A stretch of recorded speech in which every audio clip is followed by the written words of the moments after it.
So indeed, it's a talk about how we integrated gradual typing with union and intersection types, or how we call them set theoretic types. So in the first part, I will show a small motivating example to emphasize why we are interested in mixing these two kind of types. Then I give more details about the types we are considering and about subtyping. And then show a bit of the problems we encountered when considering function types and operators on them. So consider this very simple example where you have two globally defined functions, a successor function that has type int arrow int, and a negation function that has type bool arrow bool. And now imagine that you want to write a function f that takes a condition as an argument and some value x. And depending on the value of the condition, it applies either the successor function to x or the negation function to x. And you see that in both branches of the if-then else statement, x has a different type. So in a simply typed lambda calculus, you would not be able to give a type to x in the head of the function. However, with gradual types, you can simply say that you want the type of x to be dynamic. So here, the question mark stands for the dynamic type. And basically, what you're saying is that do whatever you want with x, and every occurrence of x is well typed. But then the compiler will add checks to make sure that you do not misuse x. So for example, in the first branch of the if-then else condition, x is indeed an integer. However, the problem with this code is that, well, you can apply the function to a string. And in this case, both branches will fail, since you cannot apply the successor nor the negation function to a string. A solution to this is to use set theoretic types. So now what you can say is, well, x has type int or bool, but nothing else. So you cannot apply the function to a string anymore. However, to make sure that the body of the function is well typed, you need to add these dynamic type checks that would be performed at runtime to make sure that you apply the successor function to an integer and not to a Boolean, and you apply the negation to a Boolean. So this is safe. You cannot, well, in the sense that you cannot apply the function to something else than an integer or Boolean, but it's a bit heavy syntactically, since you have to add all those checks manually. And so in our approach, by mixing set theoretic types with gradual types, we can write this function. And in this case, you say that x has type int or bool as well as type question mark, which makes it powerful because from the outside of the function, you are sure that x will have, well, the argument will have type int or bool, but nothing else. But from the body of the function, you can type everything under the hypothesis that x has type question mark. So this body is well typed. And then the compiler will add the necessary checks to make sure that x is not misused in the function, and you will get the same function as the previous one. So this time you have a function that can only be applied to integers or Booleans and is much easier to write for the programmer. So to summarize the motivations, the problem is with simple gradual types is that sometimes you want to have a bit more control over the types you are writing. So you want to have something a bit more powerful than a simple question mark. And set theoretic types, on the other hand, are powerful but a bit difficult to use since you need to add all the types annotations by hand. So by mixing the two, we hope that we can get the best of both worlds, basically. So now let's get into details about the types we are considering.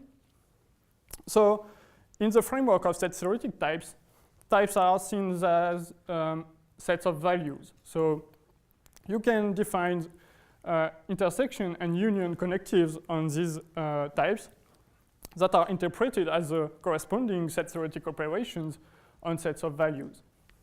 And to continue this analogy, you also define an empty type, which corresponds to the set containing no values, and an any type, which corresponds to the set of all values. And then gradual types are simply obtained by adding this question mark type. Something that is really important to note is that question mark is different from the any type. When a value has type any, you do not know its type. However, you have to deconstruct it by hand by writing a pattern matching or a type case. When a value has type question mark, you do not know its type. However, the compiler will deconstruct it for you to make sure that you will not misuse it. So to give semantics to these types, our first idea was to use AGT, which is a recent approach, abstracting gradual typing, and which is based on using abstract interpretation. So we interpret gradual types as sets of static types to define operators and predicates on gradual types when we know their static counterparts. So to do this, we first need to define a concretization function that takes a gradual type and gives a set of its interpretation as a set of static types. So for example, the interpretation of the question mark is a set of all static types because it can stand for any static type. And to obtain the other concretization, you simply replace every occurrence of question mark by every possible static type. So as the example shows. And using this concretization function, we can define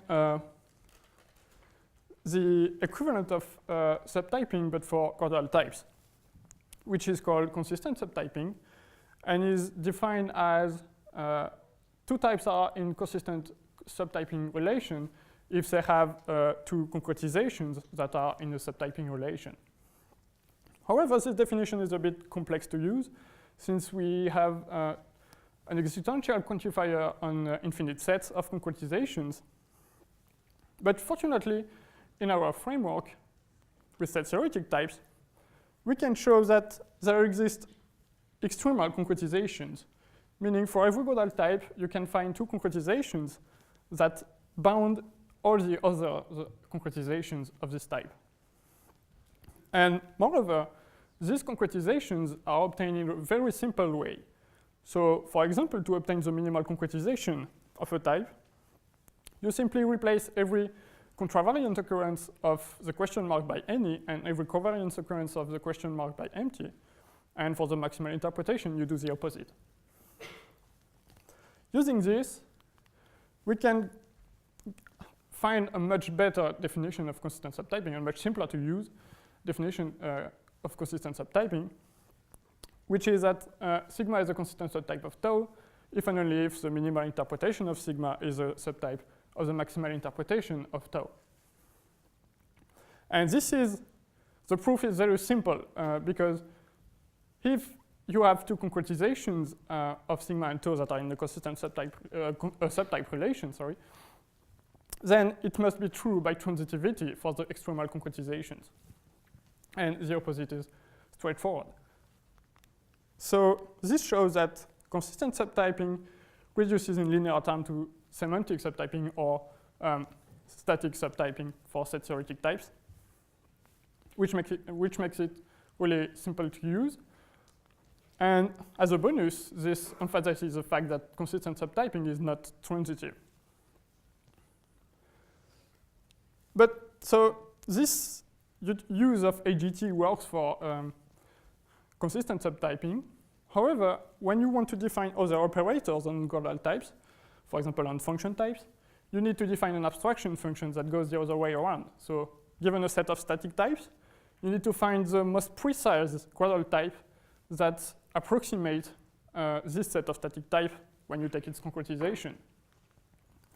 And the problem with that and set-theoretic types is that the union and the intersection are actually connectives and not constructors.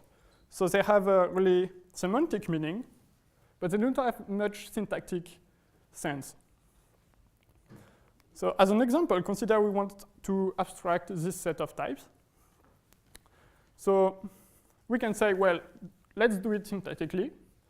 And since the three types we are considering share the same topmost connective, we can consider that the abstraction of these three types is a union of two different abstractions obtained by taking the left-hand side and the right-hand side of these types. Then looking at the left-hand side of this union, well, it's obvious that the most precise Gradual type that approximates this set is int, since only int appears in this set. And looking at the right-hand side, we see that we have a set that contains three different types. And the only Gradual type that whose concretization contains three different types is a question mark. So the most precise type we can find is this one. And actually, it's perfect. It's the most precise one. However, if we try to do the same with this set, well, this time we see that we only have one union that is reversed. And you will get two sets containing int and bool. So if you try to abstract it syntactically, you will get this type. Unfortunately, the most precise one would be this one, since the concretization of int or bool indeed contains only int or bool. So we could not find a good semantic definition of the abstraction function, and we had to find another way to define our operators on Gradual types, and in particular function types. So to see, I will now show a bit the problems we get with function types and how we solve them. So starting from the usual rule, the modus ponens for function types without set theoretic types. The rule is really simple, and we can distinguish three components. The first one is the domain of the function, which is simply obtained by looking at the left-hand side of the type of the function. The second is a subtyping check, which we already showed how to do efficiently. And the third part is taking the result of the function, which is simply done by looking at the right-hand side of the type of the function. However, with set theoretic types, it's not so simple.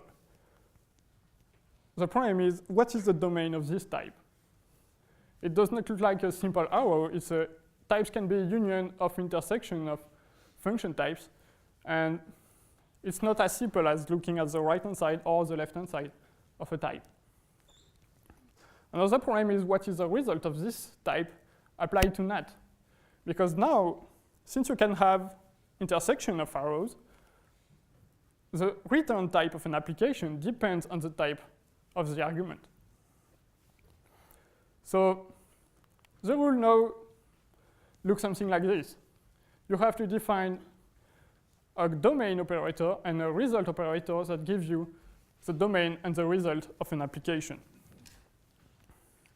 So just to show you, the types we obtain are actually these ones, but the formula is a bit complicated for static types, so I won't show it here. And the formula for Gradual types is even more complicated, so instead I will show you a bit some small examples of the results you obtain to maybe give you a bit of an intuition about these operators on Gradual types. So the first example is this one. Consider we want to find the domain of this function type. So a function that has this type means that, well, it is a function of type int arrow int as well as a function of type question mark arrow question mark. So it can behave as both of these types depending on what you want to do. So in particular, it can behave as a function of type question mark arrow question mark, which means that basically it can take any value of any type as an argument, but will probably do some dynamic checks on this value. So since it can take any value, its domain is any. A second example is this one. This time we have a union of two arrow types. So This time, the function will sometimes behave as integer. Well, the function will maybe behave as integer int or as question mark arrow question mark, but you do not know which one. So the only way an application is well typed is if it satisfies both domains, if it is in both domains. So the domain of this function is actually int. And as an example for the result operator, consider this function. This time the function has type question mark arrow int, as well as type question mark arrow bool, and you're trying to apply it to an integer. So sometimes you will know that the function will return an integer provided the dynamic checks will succeed. Sometimes the function will return a boolean provided these checks will succeed. It cannot return both, since it would return an integer as well as a boolean, which is an empty type, so there are no value of this type. So the only thing you know is that sometimes this function will return an integer, sometimes it will return a boolean, and so the result of this application is int or bool. So that's it. Of course, there is much more in the paper. We also define a cast language, a compilation procedure from the Gradual type language to the cast language. We are working on an extension that supports polymorphism, but it's still a work in progress. And I showed you that we had an efficient characterization of consistent subtyping, which is one of our main results. Unfortunately, for some reasons, and to avoid some problems, we defined a cast language that was dynamically typed, meaning that we still use consistent subtyping and operators on Gradual types in this cast language. And due to this, we could not prove the Gradual guarantee. And due to the way we handle casts, we could not prove the blame theorem. However, we hope we can provide a statically typed cast calculus and prove the Gradual guarantee and possibly a blame theorem. Thank you.